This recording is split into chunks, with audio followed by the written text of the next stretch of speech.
Okay, it's ThinkTech here on Tuesday with Eric Nakagawa, a tech entrepreneur par excellence with many wonderful stories and tales and anecdotes to tell us. Welcome to the show, Eric. Thanks for having me, Jay. It's great to have you here. We're calling this a Serendipitous reunion with Eric Nakagawa. And the reason is that, I don't know, 10 years, is that right? Maybe 8, 9, 10 years like that. You came on my HPR radio show down there next to Don Quixote. That's right. On Hana Street. Yeah. And we talked about Can Has Cheezburger, and you were very mysterious. I was trying to get a beat on exactly what you were doing, and I felt that I had sort of lost touch with the generation or something. Yeah. But my recollection is that it was a fabulous website because it was unstructured. And because it just, it had pictures of pets, and somebody thought about really interesting captions, cute captions, and it was viral. It was one of those phenomenon that had viral capability, and you had discovered something by intuition or who knows how, and it was going. And I remember you told me that you were able to live on this website with the pet pictures that was actually paying your rent. That's right. It was quite amazing. Yeah, it was pretty much the totally unexpected. At the time, I was working on another very serious data-driven semantic web search, Google conquering startup with a friend, and here you had this thing that I just put picked funny pictures on a site, and people seemed to love it, and not just loved it, but like passionately loved it. Would visit every day, would look at these all the day. They'd print them out, they'd put them everywhere. Yeah, it's been a pretty interesting experience. I think when I last talked to you, I'm hearing my voice. I was trying to understand myself what was happening, and in terms of the viral effect. Yeah, because people website. were like, I was in it, right? And people are saying, "What are you in? I don't get it. I just want to be around that thing that you're working on." And I'm like, I don't even know where I am. I'm trying to understand it. I'm trying to learn. After a while, I eventually understood some of the mechanics, which were, I have all these people coming and looking at these things, and these things, the thing that's driving them in are these pictures, these funny pictures. I thought, and I experimented with adding certain things like ratings and sharing things and building all these things, and I experimented so much. It was fun. I was like a little scientist, and I had all these millions of guinea pigs every month coming in, and millions. There were millions of people, millions of hits. Yeah. I don't know what time we talked, but it eventually, we eventually sold it. I think I talked to you before we had sold it. Yeah. We had sold it later, and the traffic was something like 500,000 to 1 million per month. But the uniques were even higher because those were daily page views. And nowadays you measure by uniques. Even with iPhones, you measure by monthly and daily uniques. Yeah. Back then it was about page views. It was about driving up page views because page views drive advertising revenue. So I finally understood it. But even after I understood it, even for a very long time, I didn't know what happened. Like I was just on this wave, and I just kept riding it, and I'm not going to jump off. I'm just going to see where it goes. That actually led to us selling the company, and then in that deal, it's kind of funny. In that deal, there's an agreement to make a book, and so I don't know about you, but that's pretty crazy to take a totally free website, convert it into a book, and then charge people $10 to buy it, or $9.99, or whatever it was. And I thought, hey, that's a good idea. That's a great idea. I'm crazy. That's a great idea. The guy who bought it was like, we're never going to do books. Books are dead. Books are over. This is like 2008 or something like that, 2007. Eventually, we decided to, okay, let's follow up on that deal, that book.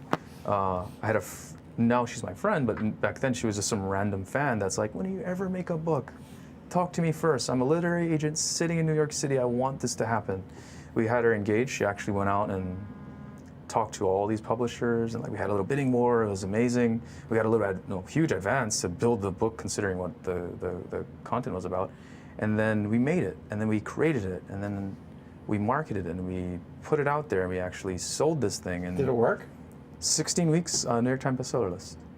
Wow. Yeah, that's crazy. Okay, so I'm actually a little bit. So there was something, you got to find a common denominator between a website and the book to explain this. So I think, okay, so it was sold in a lot of Borders and Barnes & Noble. Now there are not that many of those, if there's any left. And people would buy them, I think, because there's a cat. So the strategy was like, let's put a cat picture on the front, because that would just.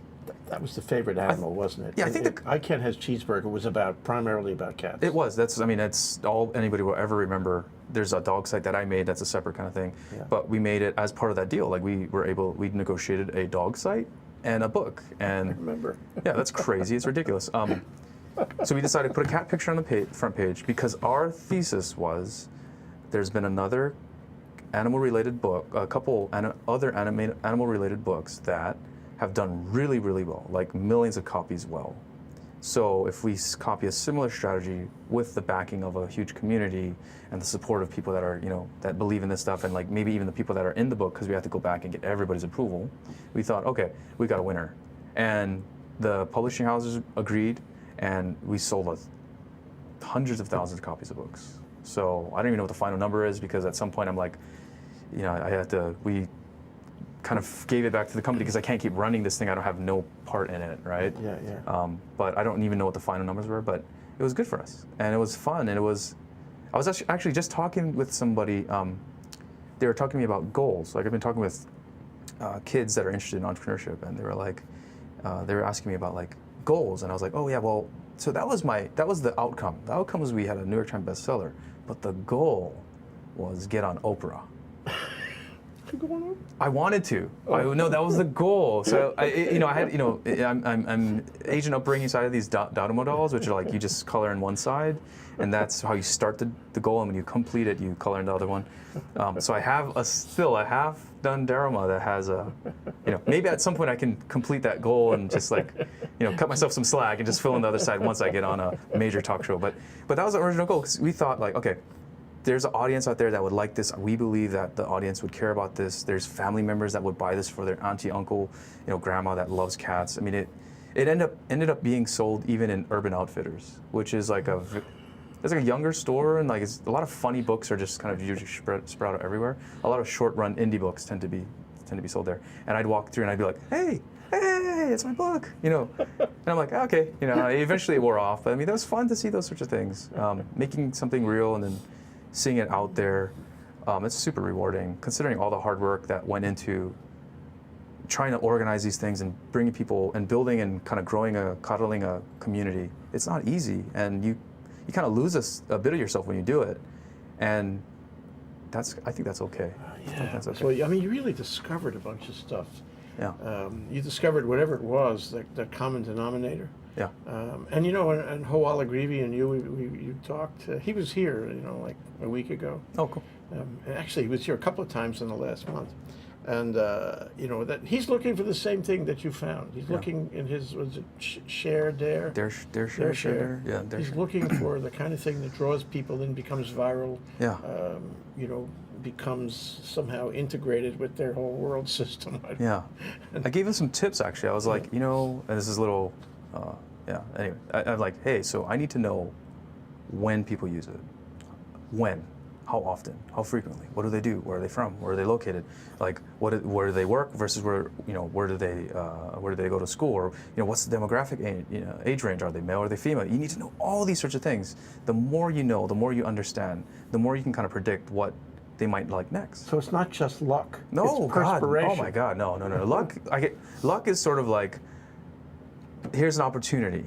It's the whole showing up, and showing up when it's hard, and then coming back the next day, and then feeling depressed because like nothing you're doing is working, and then just trying to find the glimmer of hope out there, and like struggling and persevering. Like luck is great, man. You get a couple of those in your life. Maybe some people never get them, but if you do, like if you keep a positive outlook, you'll see opportunity everywhere, right? Which is why I like coming back home and I'll see all this opportunity guised in stress and frustration, because pain means opportunity, right? Now with Cheezburger and cats and pictures like that, what's the pain? I don't really know. People are bored. I mean, that's a kind of, it's global. It's like across generations, and people love animals. So maybe that's where we kind of, I can't really understand it. People have done studies. Go read their studies. I'm not trying to understand what happened. I'm trying to learn from it. It wasn't just the animals, though. No, it It was was the personification of the animals. personification. Humor has a funny way of working. If you get it, you get it. If you don't, you can try to figure it out. But by the time you figure out after deconstructing it, you kind of lose it. If you're really smart, you can deconstruct it and then create something similar but different enough to continue on a new Find out why the humor is funny. Yeah, yeah. There's actually so off of like caption pictures. There's a whole bunch of caption type images that live on in online communities like Reddit, like we talked. I mentioned to you. We'll talk about that. There's entire subreddits and Reddits just full of people trying to make funny jokes, and the way a funny joke really makes it is there's a group of people. I don't know what the percentage of the population of the user base is that will go in and look at stuff that comes in. We did something very similar with Cheezburger, where I had a very special area where if you wanted to see all the raw, unedited, unfiltered, non-curated posts, you could go there and you could take a look. And if you voted on things, you could actually affect what showed up on the front page. And so their whole site is run off of rating up and down, and so the whole community votes. And then it gets to the front page where the rest of the whole community can kind of come, enjoy or like kind of share and spread. So I love those things, and I love how humor keeps evolving. It's, humor is a very complex subject, but it's fun. It's fun to work. It's fun to appreciate. Like, I'm not really good at making the joke, but I'm pretty good at enjoying it. What makes a joke funny? I mean, in this context. In this context, well, okay. So in the context of a humor, a photo capture. Did you come up with the humor on this, or was that sort of a collaborative of your users? So the thing is, I claim none of creating it. I just created the space because there was no real kind of organized, centralized place where all these things could be shared and like people could view and do stuff with it. I tried to make my own jokes, and I would follow the pattern, right? I'm like, okay, if it's like, there's even like entire websites dedicated to understanding the jokes. There's one called Know Your Meme, because these are memes, and they got acquired actually by the guys that acquired us because they're trying to kind of fill up the whole picture of humor. You're trying to understand internet humor. Here's a place where you can get internet humor. Here's a place where there's new internet humor.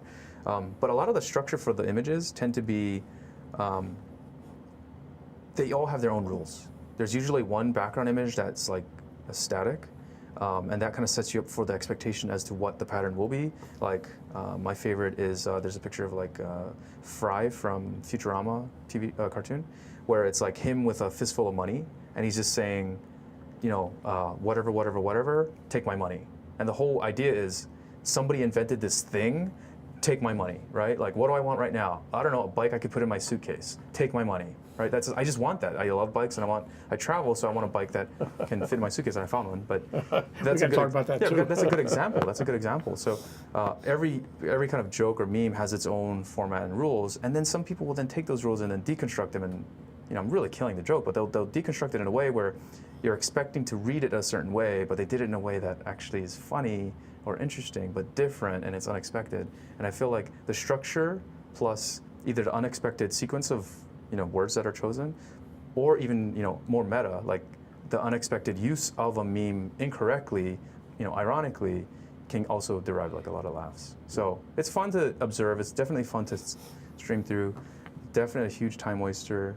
But sometimes you need that. Sometimes you need a laugh. So you sold it. Yeah, sold it. So sold it back. And what have they done with it? Who bought it anyway? So the guy who bought it was running. His name's Ben. He runs the Cheezburger Network. So he took Can Has Cheezburger. Okay, he took the name from your site. Yeah, he took the name. There's actually a lot of confusion as to who was running the site, because you look at me and you look at him, and we kind of look alike.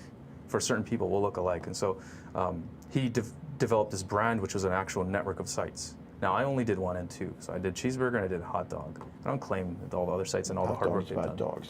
Yeah, of course. Yeah, why wouldn't it be? Yeah, that makes sense. You told me about that before, yeah. Oh, did I? Okay, well then, okay, good. Yeah, so I did those 2, and like, hot dogs, people don't really like it. Cheezburger, people love it just because it's cats, and cat people tend to like whatever that is, the essence of it. But so he bought the site, and I think they grew to like, they must be like 100-something websites now. Really? Yeah, and they raised a ton of money a while back, a couple years ago. Actually, right around the time I started my other company, that actually helped me to start my company. So like Cheezburger has really helped benefit me for a very long time. But I don't know what they're doing right now. I think they're trying to figure out what their future is, because online humor is it's hard to capture. It's nascent, hard to capture. Yeah, extremely. Maybe good at a certain moment with all the confluences and stars in the heavens at the right place. Right. And speaking of which, we're due for a break, Eric. Okay, cool. Okay. This is ThinkTech. That's Eric Nakagawa, tech entrepreneur par excellence. We'll be right back after this break. Cool.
Okay, we're back. This is ThinkTech. It's Tuesday. I'm Jay Fidell.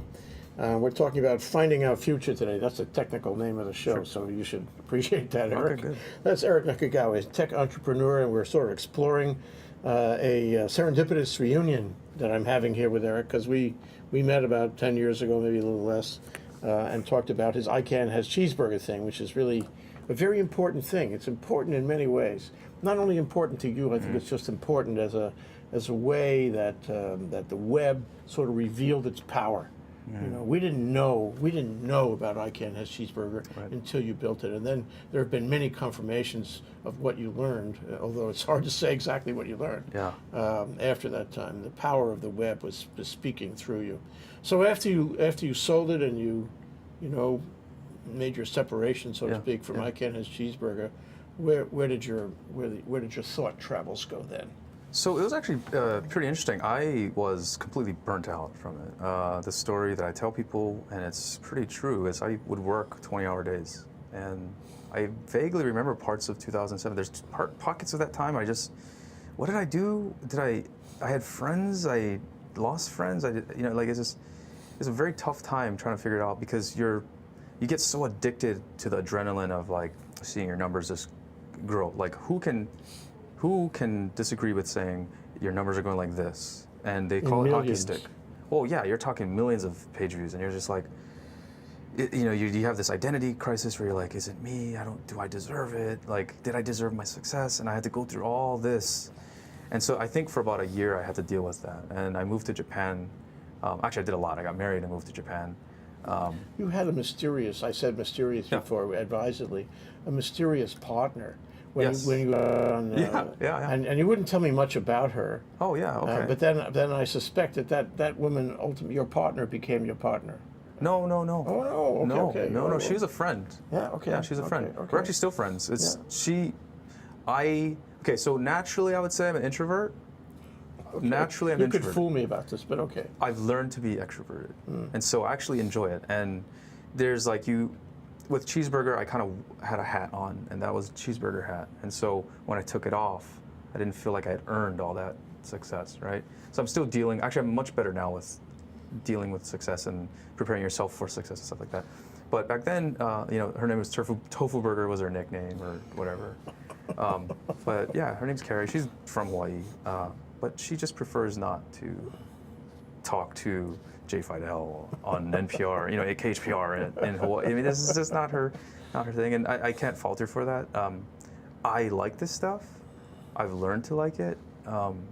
I've learned that some of my personal goals are actually like trying to inspire kids and inspire people, versions of me that exist now that might not have anything to look forward to. So I feel like I kind of got to do it, but I enjoy it, so it's not really work. It's But another element in this is the legacy thing. And, Yeah. and before this just started, we were talking about how one of the elements in Cheezburger was ruining America. Tell me, how does that work? Yeah, so I definitely had to think about this. I think around the time I sold, I was just, is this a good thing for the world?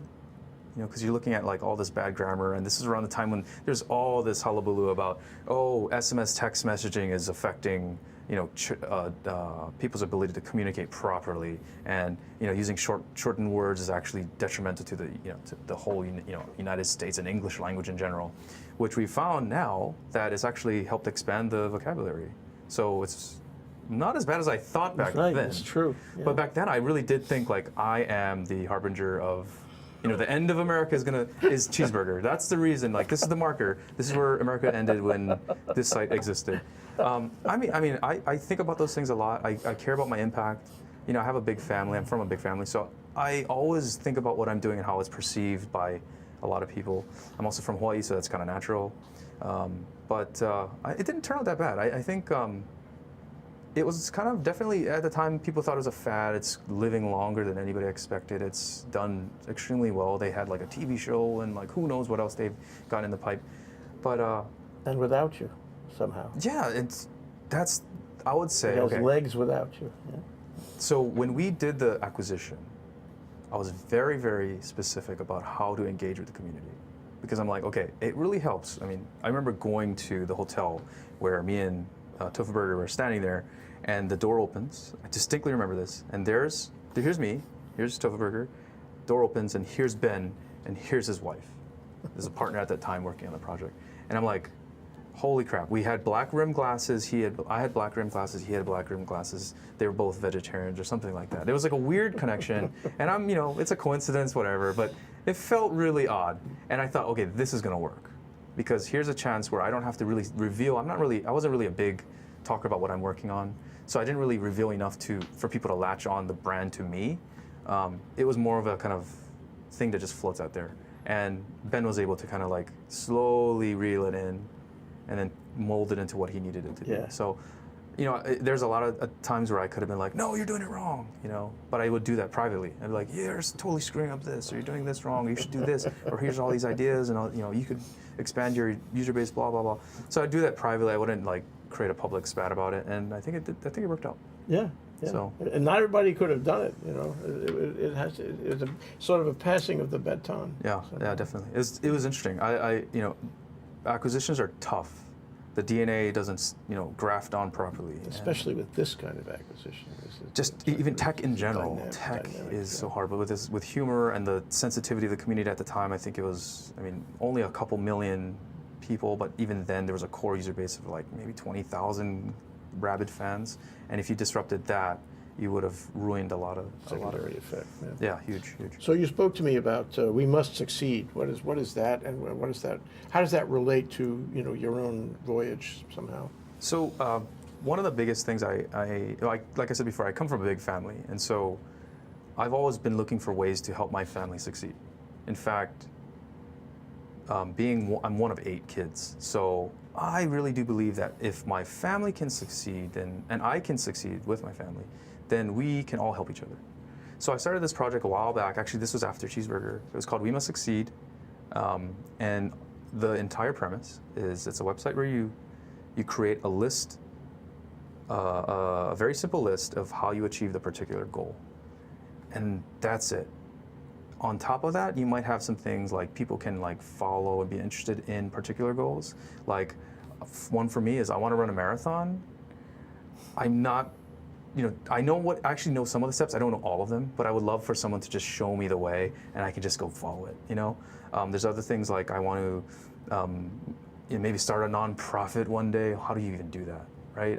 I could call a friend and do the conversation, and it gets all messy. I just want clear instructions. It's linear, easy. And if I have questions from someone that I believe might be an expert, I could just ask them, like, hey, on step 3, like, what do you mean by this? Could you expand on that? And then allowing that kind of interaction to happen. And I think the greatest benefit is we all have these, all of us, everybody, has skills and interests and maybe even subject matter expertise in something that someone else doesn't have. And if we just shared a little bit about that, without trying to hold it and like kind of cram it together. So is We Must Succeed a shared idea type of site, or is it just a sort of a retrospective site for me for my particular success in a particular project? I definitely think it's beyond just a singular person. I think it has to be written in a way where people understand that it's going to be viewed from someone else's perspective, because you're basically trying to help people, but one-on-one, like, this is awesome, right? The information, bandwidth between this is high, but when you try to move it into, 1 to 1,000, like if you're trying to make a huge impact, like I want to inspire 1 million kids or 1 million entrepreneurs to do this or that, you can't do it one-on-one. Like, it's just not sustainable. So I think this is a way where there's going to have to be particular tools in how people, write, maybe some guides, like how this is the most effective way to kind of share these things. It could also be a creative in the sense that it might even surprise me as to how it's used. But it's one of those projects I've been kind of working on. Like I've been trying to figure out, the hard part is this, honest truth. For the longest time, I couldn't figure out how to make money off of it. And at the time, I was so hell-bent on, I have to outdo myself. That, this thing is such a small thing, it doesn't pale it pales in comparison to Cheezburger. Like, there's no way I could even get close. Cheezburger, the model was advertisement? Yeah, it was. It was just the event itself was like, there's no way I'm going to reach that. And so there's a lot of back when I was working at 2008, I kind of defeated the project. I'm like closing it down. Like, I just can't do it. Now, I would say maybe from 2008 to now, 5 years later, oh my God, that's still a hugely needed thing, just a lot of online organization communities that could help support things like that. It doesn't necessarily have to be entirely open, but I think the more open, the more people can benefit. And if people can kind of take, remix, and reuse, it could be a very powerful thing. But when you started describing it, you were talking about a project that was already done, rather than a project that was just starting. But it sounds like to the third person, the one who comes in on this. Yes. He wants to learn from how the first guy did the project. Yes. So that would be the magic of it. That's what would draw him in. Yes. How did Joe Dokes do it? I want to learn. I want to do the same thing. Yes. So Joe Dokes is actually making a gift to the system, yes, to the community. You're right. Yeah. There's definitely it's people kind of giving back. I mean, people like to give back. A lot of folks, especially when they feel at a certain maybe it's an age or stage in life, they switch on to this other type and they start giving back. Some people do it earlier, some people do it later. We all eventually do it. Look around at ThinkTech here, okay? Yeah. We eventually do it. Perfect example. We eventually do it, but then it's usually kind of inefficient. I've been meeting up with entrepreneurs one by one, and I love it, but I feel like, could I be helping more people? Like, could I help, instead of helping 10 in a week, can I help 100? Are you into that? Oh, I love it. It's addicting. It's so fun to just hear someone's problems and you just go, really? No, I've had that problem. Here's a solution, and or hear like a problem I've never heard of and then work with them to find a creative solution to it. Like, I like solving problems. I like puzzles. I think human puzzles are the most interesting because to me they're probably the most complex. There's this, politics But the itself. gratification is huge. Yes, if you get it problems, right. Because you get a human feedback on it. That's, yeah. So you're working on this yet? We Must Succeed. What .com? Can I go look? No, it's currently an idea, and it's a passion thing. So I am working on building it. I'm working on actually preceding it with some things, and then I'm going to put it out there. You code? Yeah. I'm not very good. What do you code in? So I do a lot of, nowadays I still do LAMP, so Linux, MySQL, PHP, but I've been getting into like Node and MongoDB. People are going to hate me for saying that, but I love Node. I love JavaScript-based languages. I still love the web, and maybe that's a sign of my age, even though I'm not that still stuck in something. Yeah. I could do mobile, but I'm like, yeah, I could, but I believe this has more benefits. It changes so much, and what you learned in Can Has Cheezburger has changed too. Right. This is totally dynamic. Somebody said to me last week, Facebook is finished. I went, what? Yeah. Not true. It's gaining speed all the time, and yet there are other things that are coming around the side that may actually overtake Facebook. That's right. It's a scary world to think that. Well, I would say that, and you know this from your experience, that like some technologies or companies, you think they're never going to go away, right? We live off of that. We live off of companies never going away. But nowadays, companies can start faster and end faster. So the Facebook could go away. It could go away faster than it's only been around like not even 9 years. Things that come fast 11 go years. fast. Yeah. So you've seen the path of like how stocks grow and how they crash. So yeah. The world likes kind of balance. So. We're going to take another break, Eric. Sorry about that. Sure. We're going to come back. I want to talk about Reddit. Cool. Reddit.com, because I think somehow that's instructive here in the context. So that's Eric Nakagawa, tech entrepreneur par excellence, and we're calling this show Serendipitous Reunion with Eric Nakagawa, referring to my experience over the past 10 years to see him again. Thank you to Nicole Horry. Thank you, Nicole Horry, for putting us together. Right. Thank you, Nicole. We'll be right back. Stay tuned.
Okay, it's ThinkTech. I'm Jay Fidell. We're back. We're here with Eric Nakagawa, tech entrepreneur par excellence. We're having a serendipitous review, courtesy Nicole Horry, one of our directors in ThinkTech, actually, if you didn't know that. Yeah. So, Eric, what about Reddit? You mentioned Reddit.com, and I'd like to know more about that, how it fits. So, well, Reddit is an online community. It's community-driven news, community-driven conversation, and a lot of stuff that makes it or becomes aware to other people is driven by how people rate something. So for me, I love funny pictures, and so that's where I go. I just go Reddit/funny, and goodbye evening. It's, I'm like lying in bed, I'm like, I can't sleep, here we go. It's like 10 o'clock and now it's 11, and then it's 12, and then it's 1, and oh my God, I have a meeting tomorrow.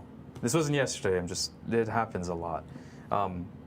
It's a pretty interesting site. It's run by it got acquired by Condé Nast, but before it was just, they acquired it. It's a very weird acquisition, but it kind of makes sense because it's the whole world of online media and. How is it different from just Googling? It's different from Googling because it's already aggregated. So back in the day, RSS is essentially dead. Google killed the Google Reader, and people still believe that, it still has a chance. But it's effectively dead for now until there's another iteration of whatever the next thing is. But before, you could have your own Google Reader, and you would aggregate all your own news, and then you'd go in there and you'd eventually read everything, or declare bankruptcy, Google Reader bankruptcy, and just clear all. But is that right? That's the word they use? Well, I call it, there's tab bankruptcy. When you run out of tabs, you just close all of them. There's email bankruptcy, where you select all, mark all as read. The chapter 11, chapter 10. Yeah, well, I don't know if there's different chapters, but it's a pretty severe thing to do because you're assuming that you'll eventually get that information. But with online news, it's it's hard to find interesting stuff. Like you go to your favorite or even local newspapers and you're just like, oh, okay, here's the news, but I don't really want that. Sometimes you just want interesting things in a field that you might be interested in. Before you would have, like, there was actually a lot of community sites that came up, or even blogs or weblogs or whatever they're called, content sites, where they were very specific. Like if you really wanted tech news, you'd go here, TechCrunch. If you wanted dirty tech dirt, you go to Valleywag, right? If you wanted, like, it's all very splintered and specific, because the more they could constrain the population of visits, the higher they could eke out on the CPMs for ads. So why are people interested in that? What is the human process, the human need that makes this interesting? I mean, it's a parallel here to Can Has Cheezburger, because it draws people. Yeah. What do they need that they go there for? What are they getting out of it? I think people want, like, someone like me wants to see something novel, right? I want to see something I've never seen. I also want to be reflective. I want to see something that makes me rethink a thing that I thought was true, and maybe now maybe it's not true. Maybe it's more nuanced than true or false. Yeah. I want to see something. Actually, I don't want to see political things, but I'll look at it during certain times of the year. You know, like that's pretty common with most people. If it's something funny, I want to see it. If there's a video and everybody's watching it, I don't want to feel left out. So there's a lot of connection to pop culture. There's a connection to current events. I find actually most of my news it's kind of scary, through this site. Like I will find out about, like, something happened like with Asiana Airlines. I found out about that on Reddit. Did not find out about that on Twitter or some mainstream media site. I find it on this site that aggregates all this information, uses an algorithm to figure out what's important, what's popular. On keywords. No. How does the algorithm work? So the algorithm is kind of interesting. There's the entire feed, which is everything aggregated, and everything is weighted properly. So if there's one thing that's in politics that's rated above a funny picture, well, then it's going to be at the top, right? And so if I want to filter down, I can self-select. But generally speaking, most people just use the main feed, and the main feed is the front page. The front page is like the front page of a newspaper. This is all the interesting things you need to know. If you want to dig in, you go dig in. But imagine if you had a newspaper. I think maybe the Wall Street Journal does this, I forget which one does it, where it's just like one-liners, and you like section A3. There's usually on like a Wall Street Journal, there's like a section of that, right? And that's the stuff I read. I just go through like the whole list and I go, oh, that's what I want to read. I go look there. Sure. So you made the whole It's almost like the web. Yeah. So if you made the whole front page of a newspaper just like links into the newspaper, that would reflect more of what is reality on the internet. You just look at a huge list of links, and you're speed reading everything anyway, so you're just pattern matching. You just find what you're interested in, you look at it, and then you come back and you go back down. So let me suggest, I think there's something here about feeling that you're current. Yeah. It's all about fresh, new ideas, thoughts that haven't happened, events that haven't happened. Yes. And when you go there, you're going to be brought current on whatever you want to be brought current on. And therefore, that means that you're in touch. You're in touch with the latest thing. When you walk down the street or you have some contact with somebody else, you have the benefit of being current. And that makes you feel that you can engage better somehow. Yeah, the interesting thing is that there's actually people who have a fear of having already seen something. So within the community, there's like a meta thing where it's kind of humorous, where, well, so most links on the internet, if there's no styling, is blue. And most links after they've been clicked without styling is purple. So the joke is like, oh, I don't know why, but this really offensive link is purple. So did that mean I clicked on this maybe last night, maybe some other time? It's old. Yeah, so it's old news, but it's weird because you don't remember it, right? Because I actually will go through thousands of news articles, and I don't even have to go in. Sometimes they're just a picture, so I just look at it. But I will go through thousands, if not tens of thousands of articles in a week. And it's serious information overload, but I'm okay with it. It's not that bad. I don't really share it unless I'm extremely motivated, because news doesn't really get shared. I mean, it's social media and all those, it's like there's a reason you're sharing it. You're doing a favor or something like that. It's much more nuanced than just you want to get it out there. But with this kind of news, you just rate it up and down and you're done. Like, or you comment, and then hopefully someone agrees with you. But by the time you get to an article, someone's already written like your exact response. So instead of reiterating it, you just upvote them. So it's very interesting. It's very interesting. It really sounds like the way of the future, because you know, for example, I was going to tell you about Civil Beat. Civil Beat is a pretty straight, linear newspaper online. It's created by Pierre Omidyar, who was one of the founders of eBay, right? Oh, yes. And so I suggested, nobody took my suggestion, but I suggested that it should be more than linear. that it should be based on ratings. So the writer that gets better ratings from the readers, he goes to the top of the heap. And the readers who read more and read the highest rated writers, then he gets more credit and so forth. And that way, that you're dealing with the top of the heap. You're dealing with what's really happening, what's really popular, what the community has elevated to the top of the tier. And so I think there's a challenge there though, because, and here's what I ran with Cheezburger. There's a connection. What was popular didn't mean it was funny. True. What was popular didn't mean it was important. There was a cultural significance, especially in news. Like popularity, like we get caught up in what's popular versus what's important.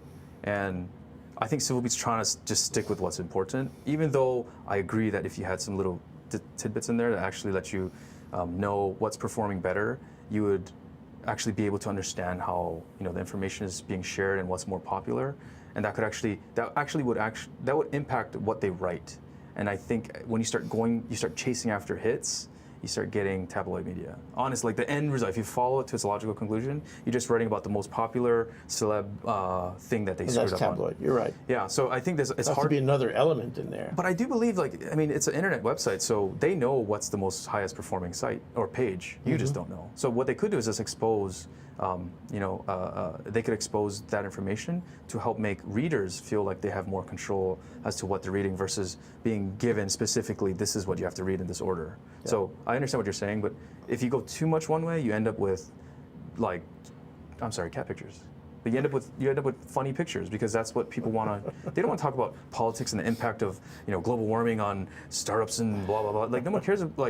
They don't really want to think about that every day. Some of us like to think about that stuff, but the majority of the population, they just want to relax after a long day. They just want to read what's important and feel connected, so that their voice is being heard or not. They can tell if it's being checked.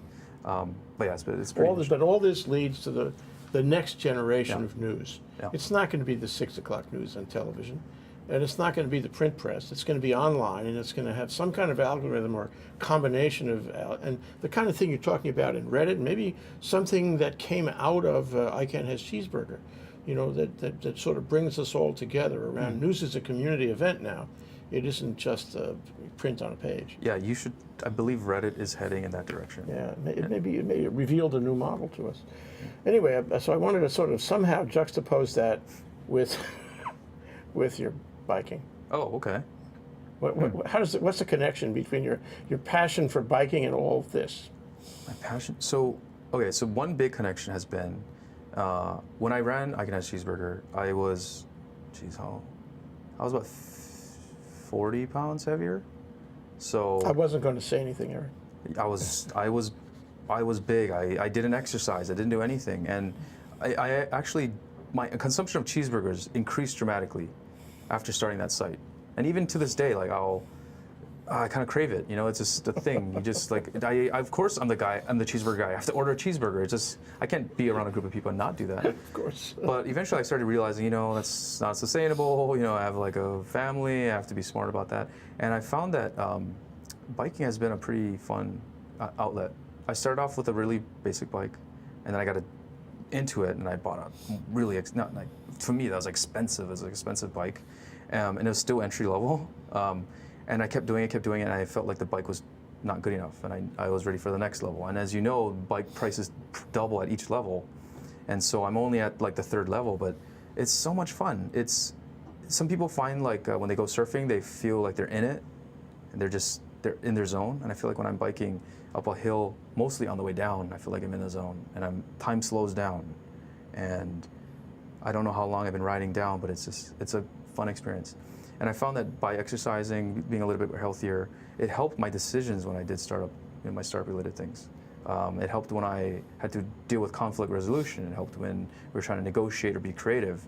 All those things really, all the exercise-related stuff has helped me to have more energy. And I would say maybe 5 years ago, I wouldn't have as much energy as I do right now.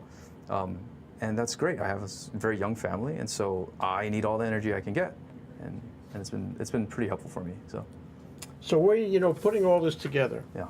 Wish we had more time, but putting all this together, Eric, we got to do it again, honestly. Sure. Track on our two lives Sure. somehow.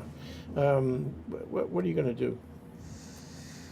I think right now what I'm trying to do is, and the reason I'm back in Hawaii has been to kind of re-find my center, refine what I think is important, what I know is important, like really address those things that, and when you get caught up in a lot of things outside of, well, life, when you have success that goes in a direction you never thought was possible, you lose kind of touch with that.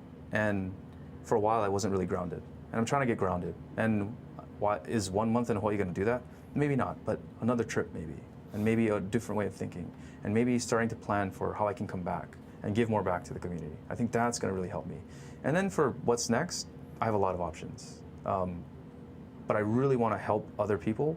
I really want to inspire entrepreneurs, doesn't matter what age you are, to start and to do something and create something and just get it out there. I feel like there's so much resources now that, like, so when I was learning computer programming, I had to learn all on my own. I had to seek out and download zip files and learn how to unzip them and do all these weird things. But now, if I was that kid, I could just go to a website and learn how to do it. Why aren't more people creating more things? It's easier now. I would think that easier would mean more things would come out, but it hasn't really happened. So maybe there needs to be more structure, and I'm trying to figure out what that structure is going to be and how involved I'm going to be in it. And then I don't know what the big picture is beyond that. So We'll stay in touch. Promise me. yeah, sure. Eric Nakagawa. It really is a serendipitous reunion with Eric Nakagawa. This is ThinkTech. I'm Jay Fidell. We'll be back soon with more on ThinkTech. Thanks, Eric. Cool.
We're doing a program in August called "Don't Be Afraid to Don't Be Afraid to Send Your Kid to China."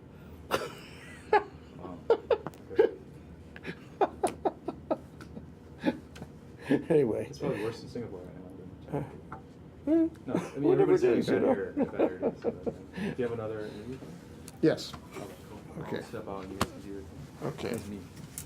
Thank you, Eric. Do I have all your contacts? Well, give me more contacts. My phone number and my email. That's really all I need. Yeah. The Okay. two only ones I need. Okay. Thank you, man. It's really a pleasure to see you. I really enjoyed this conversation. So I parked in this building. You guys validate? Oh, sorry. Oh no, it's fine. It's fine. Okay. I figured as much. I wanted to ask enough for my feedback. So, all right. Good luck. Good luck. Good luck. See you, David. See you, David. Elise, this is Eric Nakagawa. Oh, hi. He's an entrepreneur. Hi, Elise. Fantastic. Nice to meet Elise you. is with Pacific Forum, and I've also been this before. Oh, hi. Elise is our host for the next show. Eric was our guest just now. Okay. Nice to meet you. Okay, Miho. You can have a seat over here.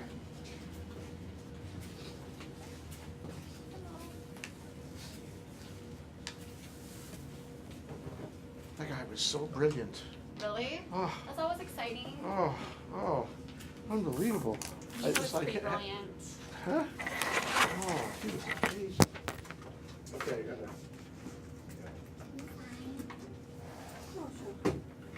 This is for you.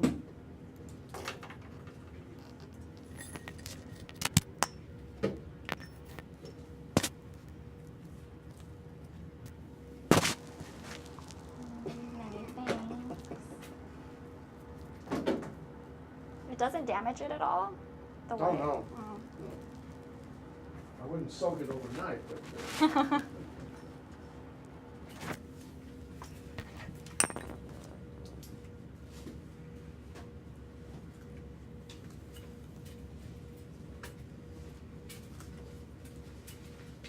So we're going to have Carl, did he tell you?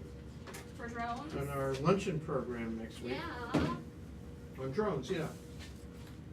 That'll be very interesting. That worked out swell. You were here at the time that decision was made. Yes. So I'm glad that he's able to do it. Okay, so let's see, we're gonna put a microphone on you. Is it better to have my jacket off or not? I wouldn't, because it can get warm. Informal. But Informal? I do wanna help you with the microphone now. Okay.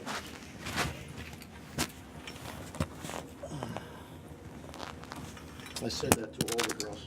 Okay. Thank you. How about the boys? I say that to all the boys too, as a matter of fact. Okay. So just, may I? Just put it right over there. Okay, you're good. All right, perfect. And what else do you need? Well, let me help you with that. Yeah, I'm where should I studying clip that. this? Because, you know, mine always falls out or falls off, and you're gonna do this thing so it's all the way over the other side. And that way it won't fall off. I can do this. Okay. Does Thank that feel you. okay? Yep, that feels good, and hopefully it won't be hanging. Yeah, that's the idea. That's Like what the happened last to me time. last hour. Oh, you did?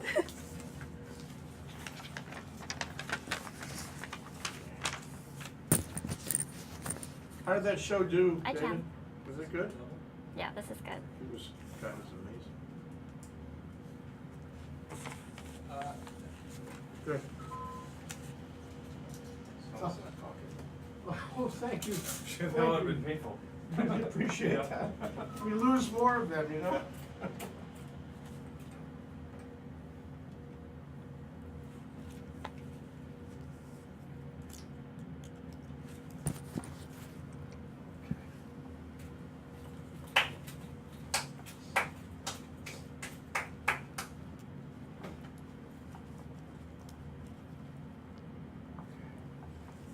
Oh, during the last program, you kept mentioning like, okay, you're on when the red light is on. Yeah. What red light are we talking about? Because I was On just air. on air. Got it. Okay. Yeah. Okay. It's like, Oh, this one. um, I'm gonna actually give you a countdown. Okay. 5 seconds, and then Oh, okay. Okay. Sorry. Thank you.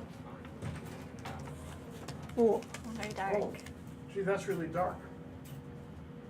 Sorry about that. That's better.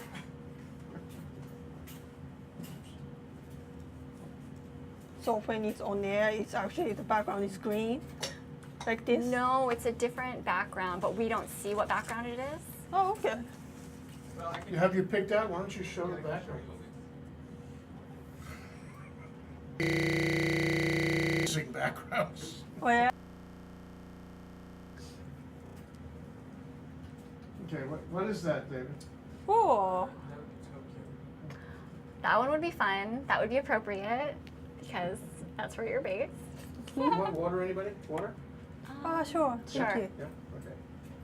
It's actually much harder to find a decent photo of Tokyo than you would think. Really? Wow. Yeah, as Thank far you. as the pixels are concerned. Oh, okay, thank you.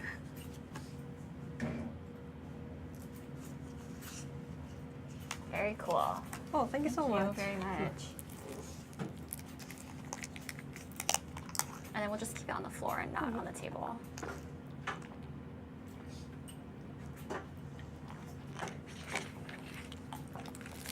Wow, that's a close-up.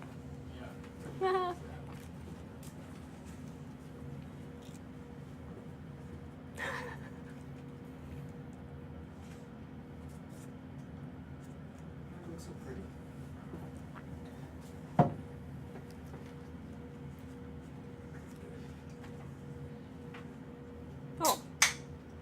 So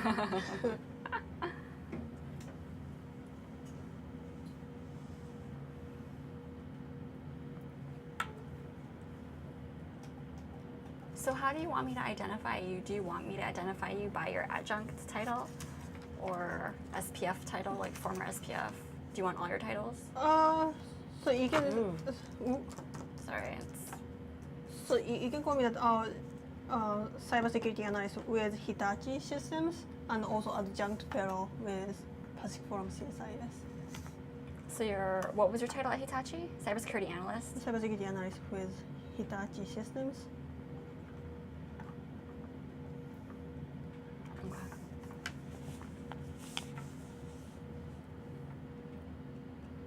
That's some lighting. It's like the same as my passport photo. Did you see the one in our office? Yeah. Yeah, that was bad. You look really good though.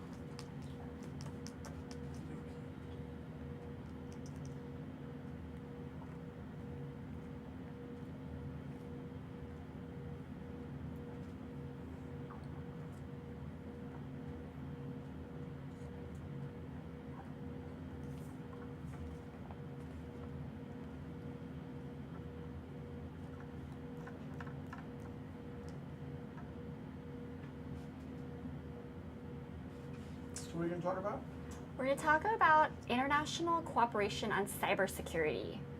Miho is a cybersecurity analyst at Hitachi in Japan. She's published extensively on cybersecurity. This is her realm. She's going to. I am very interested. We're going to. Thank you. You're gonna be amazed by my stupidness. In 10 minutes. Comes up is international cooperation on cybersecurity. Mm-hmm.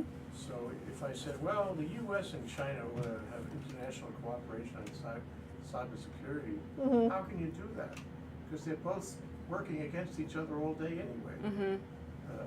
Does it mean anything, or is it just gloss?